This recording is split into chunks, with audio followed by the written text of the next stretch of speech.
Hi guys, it's me, Violet Moondrop. So first video of 2024, yay! Sorry I've not uploaded in a while. Yeah, it's just been crazy. Now with the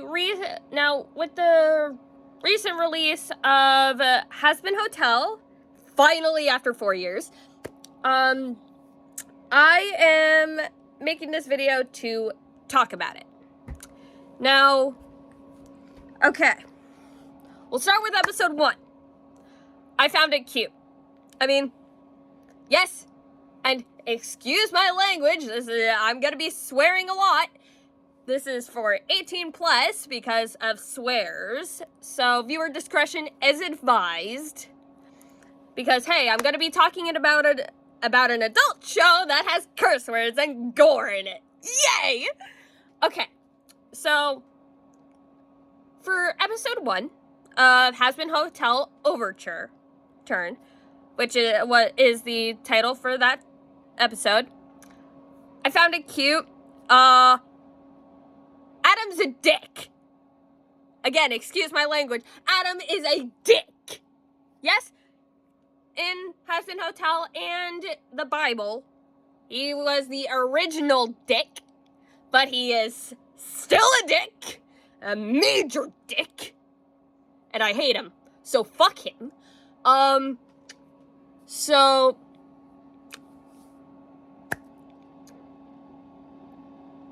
Charlie's too innocent for hell. She's too innocent. Too fucking cheerful for hell. But it's good. It's a good thing. Because, hey, need someone positive in a dark environment. So, songs were catchy, overall. So, with episode 1, we find out that it starts a week after the pilot. And everyone got redesigned. Which, cool. And so episode 1 was great. Perfect. Now, I just want to skip to the two recent episodes that just dropped. But no, I gotta continue with it. So we find out that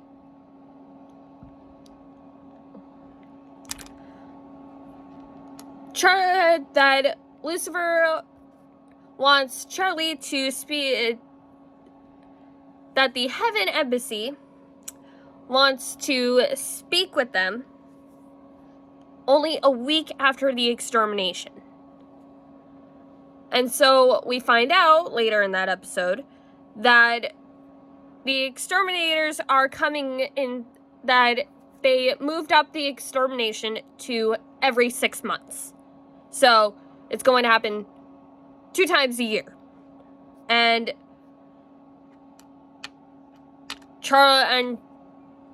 while Charlie's in that meeting, Vaggie and the other residents in the hotel try to make a new commercial for the hotel. And it works out. But they didn't get to see the commercial, because it's then interrupted by news saying that the extermination is going to happen sooner than ever before. Quote unquote Katie Killjoy, aka Brandon Rogers, the voice of Blitz. Okay, back on topic. Okay, go to episode 2 now. We get an interesting background of the 3 V's. Velvet, Vox, and Valentino. I hate Valentino. Valentino's a douchebag. And a major pimp, and I want to squeeze the ever-living hell out of him. You're gonna hear me cursing Valentino a lot. Because, hey, ever since I watched the 4th episode, I hate him even more. Yeah. Okay. Alright. So, we find out that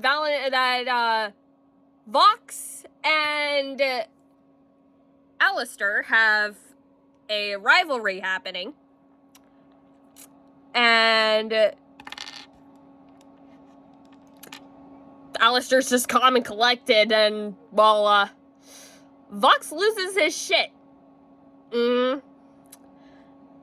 But then they decide to send Serpentius their way, only for him to plant a video camera inside the hotel, so that way they can sabotage it.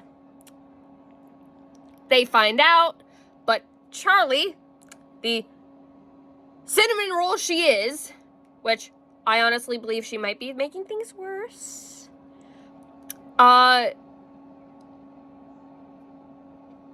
they sing a song about saying sorry, and Serpentius is now a new patron to the hotel.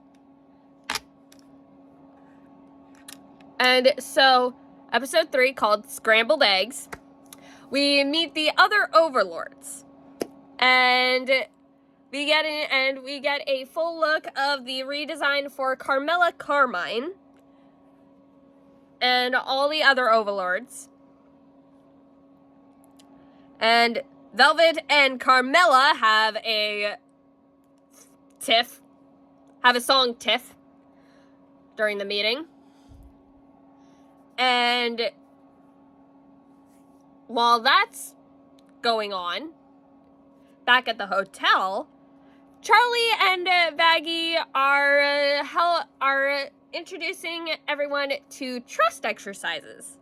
They first start with the trust fall, which then we get freaked out by Nifty and getting increasingly she just likes pain because she keeps flinging herself off the deck on her face and says, "Yay, pain!" Everyone freaks out. But then Angel has the idea of bringing them all to a BDSM. And Charlie's innocent. And Charlie is an innocent soul. Charlie's an innocent soul. Because she doesn't like it. She does not like it. Okay. Then we go back to the meeting with the overlords. We find out that Carmela Carmine killed one of the exorcists, which is why the exorcists are coming in twice a year instead of just once a year, because they discovered a exorcist's body.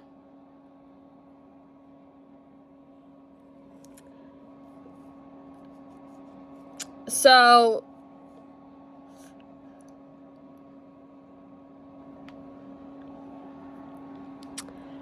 okay, I know I'm taking my time, but it's just a lot to unpack. Okay, so we find out that Carmela Carmine killed the exorcist, which is why the angel exorcists are coming down twice a year instead of once a year. And so, and apparently Vaggie has a knowledge of war, because she uses the Navy Army line of "Buckle up, buttercups, because today you boys become men." Dramatic hair flip. I love that part. I love the part.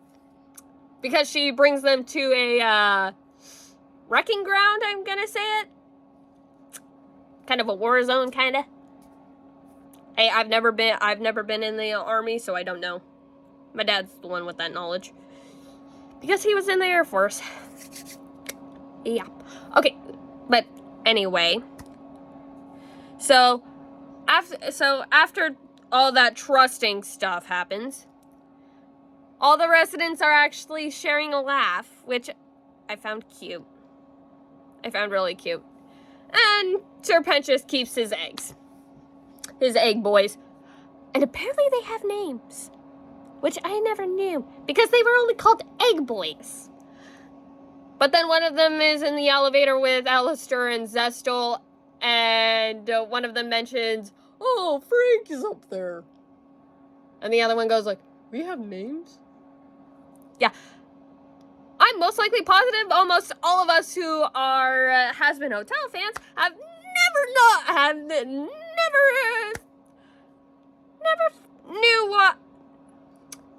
knew that the Egg Boys had names.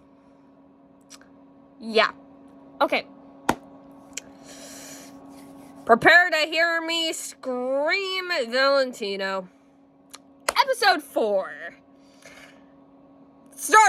It starts with a porn. I had to look away when watching it. I'm innocent too, and I had to look away from it because I did not like it. Yes, it's in a show, but it's an actual thing, so still avoided my eyes. And Charlie, the ever innocent soul she is, looked away too. And then, while they're watching it, regrettably, Valentino calls Angel in for work. Now, Charlie, only wanting to help,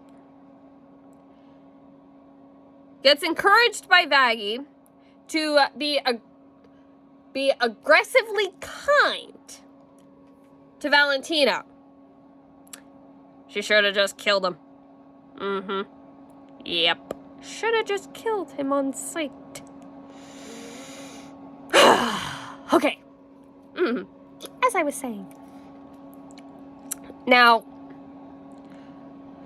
while, now, with Angel being at work and Charlie only wanting to help, Charlie goes to the porn studio. Interrupts the shoot. Angel sees her. Tries to get her out of there before Val can do anything. Val notices. He takes things a bit too far. Charlie gets aggressive. Pulls out her demon form. All of a sudden, Valentino aggressively takes Angel to a dressing room and abuses him. Physically. I'm talking hitting, punching, slander. And while tossing him around, Valentino pulls out Angel Dust's soul contract. And I honestly never knew his human name was Anthony. I found that as a shock to find out that his human name when he was alive was Anthony. And I find it cute. I do find it cute. Okay. Now, Angel tries to dissuade Val from doing anything harmful to her. Because he says the line, just don't hurt her. And he does mention to Val that Charlie gets involved in everything, so. But then he brings up the line, don't hurt her, and that hit the feels. Because, hey, Angel Dust is getting towards being redeemed. He just needs a nudge. And he's taking those steps. Because he actually cares for Charlie in his own way. Then again, he's got family problem, he's got trust issues, he's a drug addict, and he's a porn star, so there's that. And Valentino makes Angel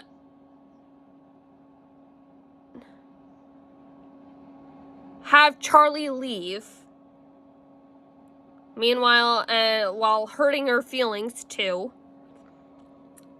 And then we get the visuals for the song Poison.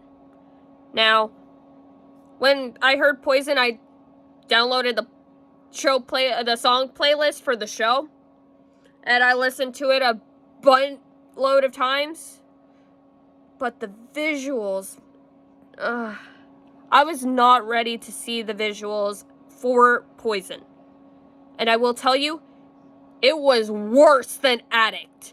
It was worse than the visuals for the music for the song Addict, when that music video came out when it did. The visuals for Poison for this show was worse. And it just made me feel more bad for Angel. It just makes me want to help him get away from Val. It really does. Because Valentino is a sexual abuser. And he doesn't really... He forces Angel to do things. Things that he doesn't like. And so after the music video, after the song, Angel returns to the hotel and asks Husk for a drink. Hardest he can make, mind you. Still quoting. And Angel and Husk argue. But then, after Angel storms out, Vaggie and Charlie convince Husk to keep an eye on Angel and bring him back to the hotel, willingly. So he follows Angel and follows him to a bar. And he just goes to the bar, asks for a drink the whole bottle, and he listens into Angel's conversation. So he finds out that one of the sharks he was with put something in Angel's drink. And yay for Husk! He comes to Angel's rescue. And while bringing him back to the hotel, Angel admits that him getting high and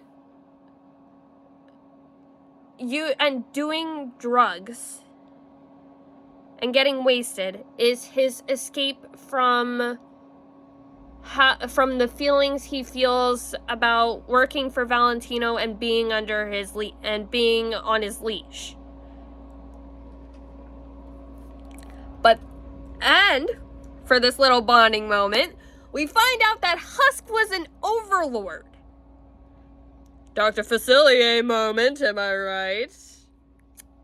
Yeah. I found it really cool that they gave that, because Keith David voices Husk, and he was the voice of Dr. Facilier in The Princess and the Frog. I found it really cool that they gave Keith David a cameo in the show. But yeah, so Husk explains that he was an overlord, and he goes to explain that while it was nice to have the power, but in a scenario where you're dealing with souls while also being a gambler, the stakes are pretty high. And losing a few hands can be more than a little dangerous. And so when he was down on his luck, when you're down on your luck, you resort to anything to keep you afloat, even making deals yourself. And that was actually how he ended up making a deal with Alistair for his soul. And so Alistair now has Husk on a leash. And then after that, they do a duet, a Husker Dusk duet called Loser Baby, and I found it very catchy. And I found it very entertaining to hear Keith David sing a song with curse words in it. Yep. I found it very hilarious to hear him sing a song with curse words in it. The song is catchy. I have it on my phone. I've listened to it multiple times a day because, hey, it's just that good. And because of that bonding moment, I jumped on the Husker Dusk ship. I'm now our Husker Dusk shipper. And so, after beating up the loan sharks, they then return to the hotel, where Charlie comes in immediately hugs Angel and apologizes profusely. But then, Angel tells her, "Thank you for caring." And that makes her cry even more, which I found very cute. Because, hey, that was him saying he forgives her. And that he's actually willing to try and that he's actually willing to try and do better. And so the episode ends with both Husk and Angel getting a drink. Okay. Now we come to the two recently released episodes. So, spoilers ahead for anyone. If you don't want to hear spoilers, click away from the video. Alright, episode 5. Dad beat Dad. So, apparently,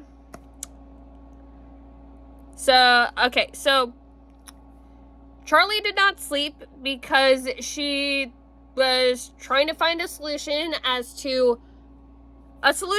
a reason behind why the hotel wasn't working and why nobody wants to partake in it. And so, after talking, Charlie and Vaggie come up with the idea to get help from Lucifer. And so, I am really happy that Lucifer is voiced by the voice of Varian from Tangled the series. I'm very happy.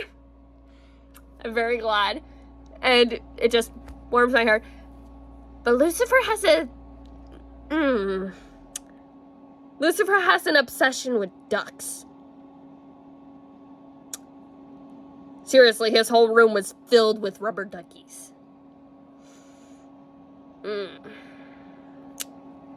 Yeah, Lucifer has a problem. Lucifer has a problem with rubber ducks. But I think he was, preparing for, a show, trying to come up with an idea for a act in his, Lulu world thing. Not really sure. And so, he gets a call from his daughter. He freaks out because, hey, apparently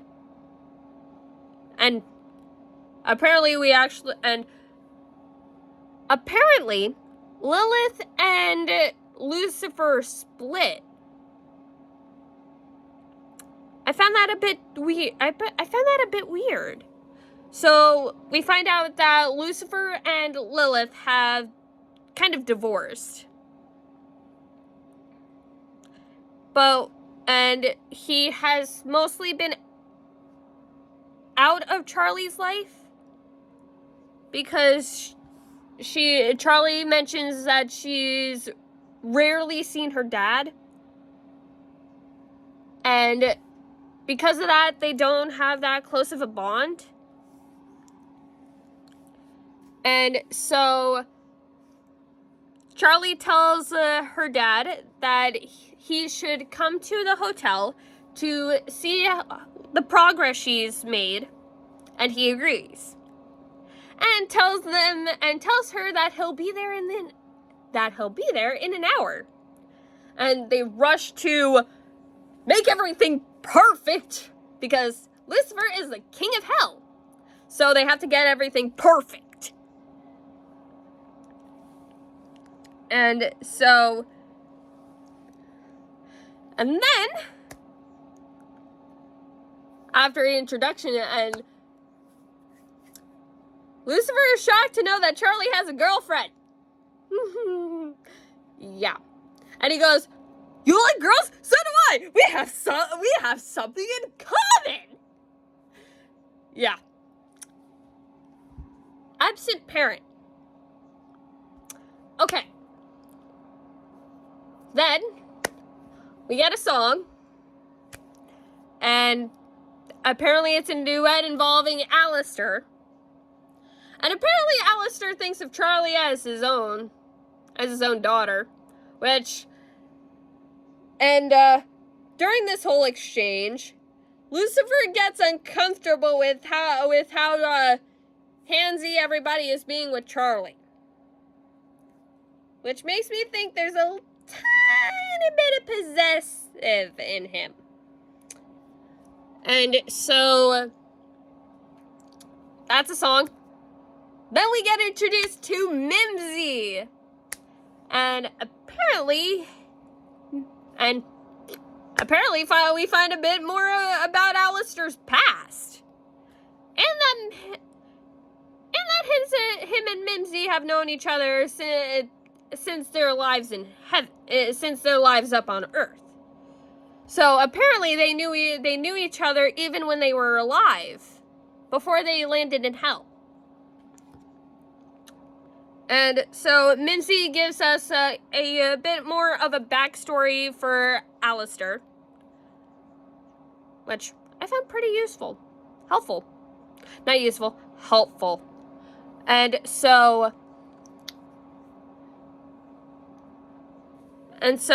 we then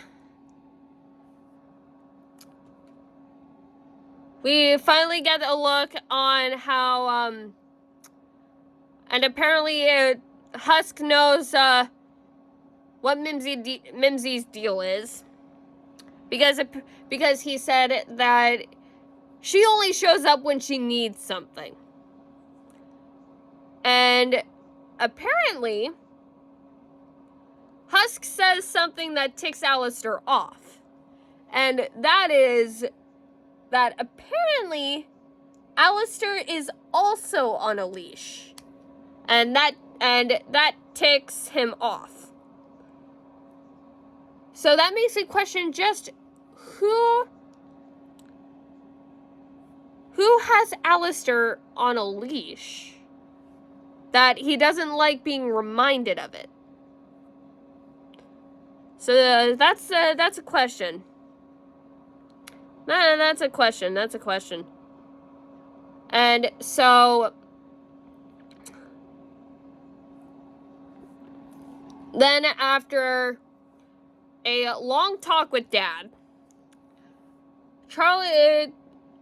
Lucifer tells Charlie that he knows what heaven is like, and because of the ideas he had, he was kicked out, and that heaven wasn't as perfect as as it sounds like. After a father-daughter duet, which I actually liked the song. I did. Lucifer finally comes to terms, accepts what Charlie is doing, and agrees to help her.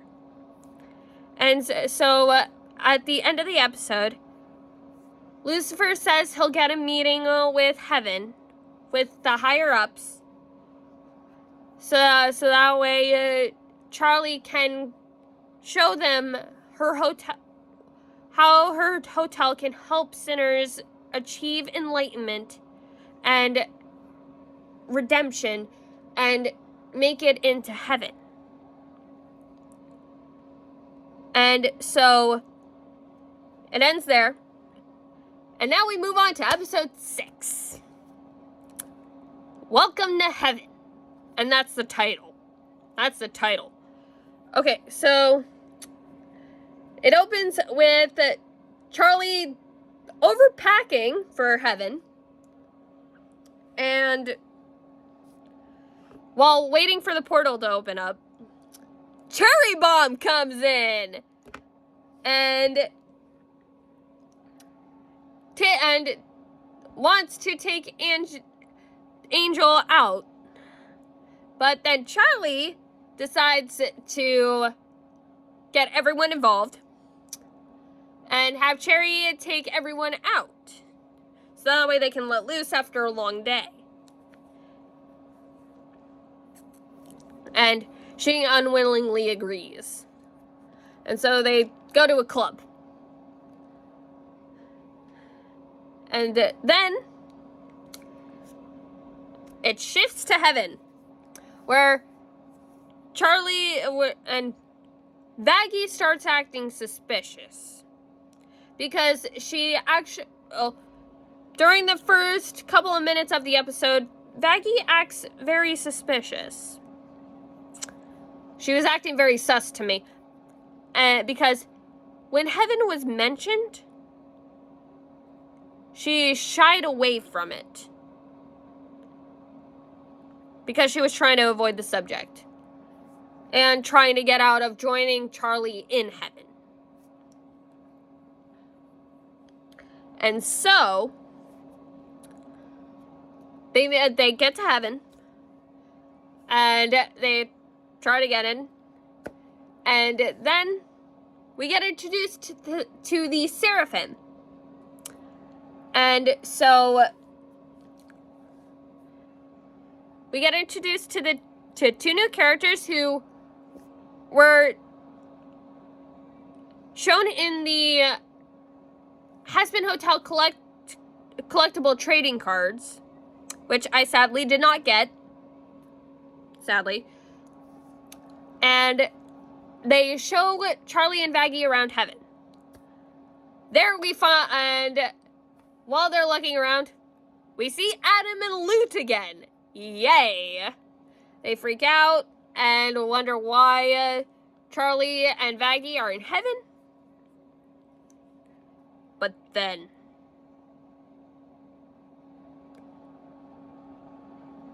there are big spoilers. Spoiler warning again. We learn more about Vaggie's past. You know how I mentioned in the episodes,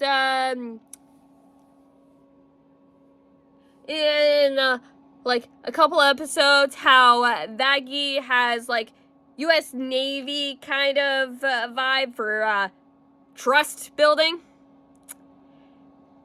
Yeah. I will say, I was not expecting the theory to be correct. Because a lot of people have been theorizing that Vaggie was once an angel. Guess what, motherfuckers? That theory got confirmed. Vaggie was an angel. More than that, she was an exorcist.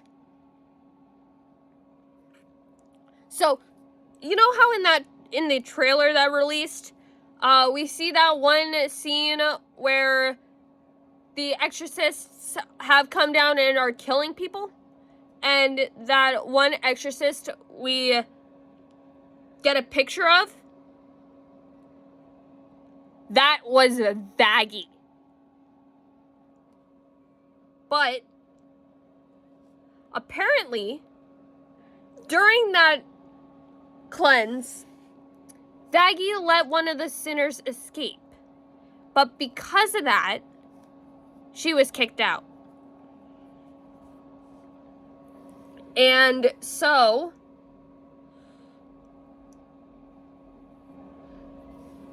her halo was taken, and along with her wings, and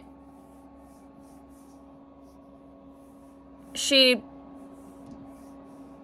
got out of the uniform and lost her eye, which is why she has the eye patch with the X over the eye. And because of that, That's actually how Charlie found her. And so then we get to the meeting in the courtroom, which I actually know, which is actually one of the cards too, which is in one of the cards. And so they have the trial, and Charlie tells them that they have someone who's shown really good progress at being redeemed. And they ask who. She tells them angel dust. They then look to see. But then we find out that nobody in heaven knows how a soul gets there.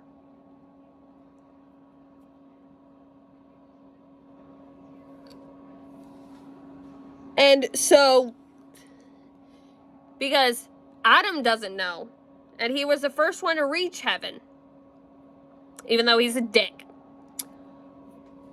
But no one in heaven knows. No one in heaven knows how a soul gets to heaven. They only know when the soul arrives. And so we get another song. And apparently no other angel except the exorcists and the seraphim know about the extermination of the sinners. And then we get another song where Adam reveals Vaggie's identity. He reveals that Vaggie was once an exorcist. And apparently his top soldier, I think.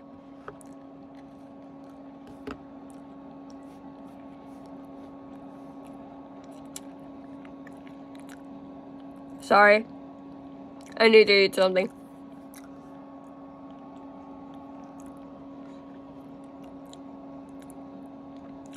And so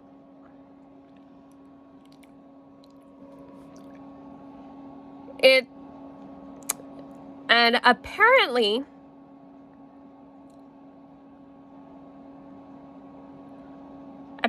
and in that episode, Adam mentions that they have 1 month left. So apparently between the first episode and episode 6, 5 months have passed. So almost half a year. And so he says, in 1 month, you have 1 month left before we come down and exterminate everyone. And then they're portaled out of heaven. But apparently, the other seraphim, the youngest one, had no idea what they were doing. Had no idea that they were exterminating everyone. That they were exterminating the sinners.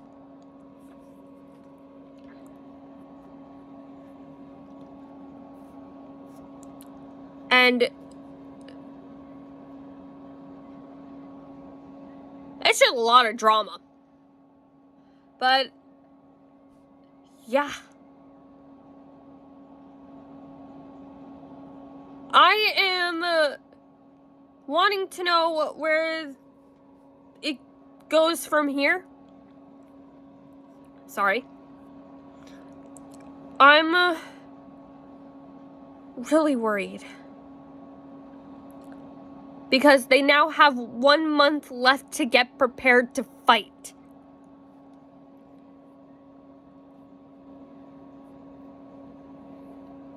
And it just makes me wonder how it's all gonna turn out.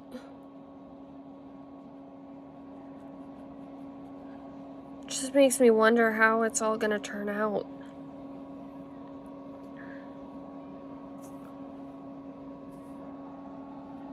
But yeah. Okay. This has been a review of Hazbin Hotel so far, and my thoughts on it.